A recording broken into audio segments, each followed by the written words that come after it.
இதெல்லாம் தாண்டி சினிமாவில் ஒரு ஒரு விஷயம் இருக்குது, நேரம் நல்லா இருக்கணும். நீங்கள் என்ன உழைச்சாலும் ஒட்டுற மண்ணு கீழே வந்தால் ஒட்டுறதுன்னு ஒரு விஷயம் இருக்குது. இன்றைக்கி இந்த இந்த இந்த 2026 பிக் பாஸுக்கு அப்புறம் என் மச்சான் விஜய் சேதுபதி வந்து கிளாப் அவுட் அடித்து வச்சுருக்காரு. நான் அதை பெருசாக நம்புகிறேன். எங்களோட நட்பு 20 வருஷம் நட்பு.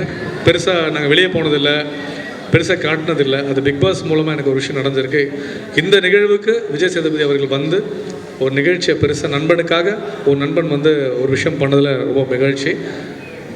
February எண்டுக்குள்ளே இந்த படம் ஷூட்டிங் ஆரம்பிச்சிடும். கன்ஃபார்மாக நீங்கள் எல்லாமே சொன்ன மாதிரி எந்த படத்தையும் கம்பேர் பண்ணக்கூடாது. ரஜினி முருகன் ஹிட்டு, வருத்தப்பட வாலிபர் சிங் மிகப்பெரிய ஹிட்டு, 2 காம்பினேஷன். அதை தொடருவோம் என்று கடவுள் ஒரு வாக்கு கொடுக்கணும் நம்பி நானும் புகழும் கொடுத்த வேலையை சிறப்பாக செய்வோம்.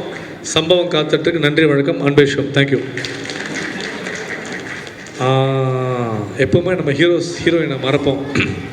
இது வரைக்கும் எனக்கு ஒரு நல்ல ஹீரோயின் அமைஞ்சதே கிடையாது. புகழ் கேட்டு இது தம்ப்நெயிலா போட்டுக்கலாம். புகழ் கேட்டு ஜனனியை ஒத்துக்கிட்டு இந்த படத்தை பண்ணுறாங்கன்னு தம்ப்நெயில் கூட என் ஃபோட்டோ போட்டுக்கலாம். என் மனைவிக்கு தெரியும் சார், என் மனைவிக்கு எந்த பிரச்சனையும் கிடையாது. நாங்கள் எந்த தப்பு பண்ணால் நல்லது பண்ணாலும் குடும்பத்தோடு தான் பண்ணுவோம்.